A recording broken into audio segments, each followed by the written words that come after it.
بسم اللہ الرحمن الرحیم۔ حدیث نبی حضرت عبداللہ بن عباس رضی اللہ تعالیٰ عنہما سے روایت ہے کہ رسول اللہ صلی اللہ علیہ وآلہ وسلم نے فرمایا، جو شخص استغفار کی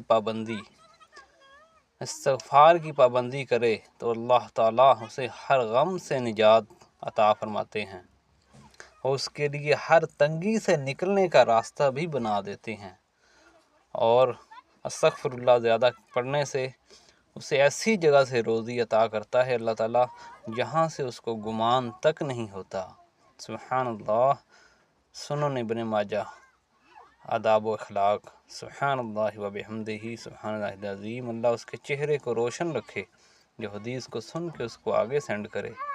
پیارے بھائیوں، پیاری احادیث کے لیے اس چینل کو سبسکرائب بھی کرو اور ویڈیوز کو لائک بھی کرو۔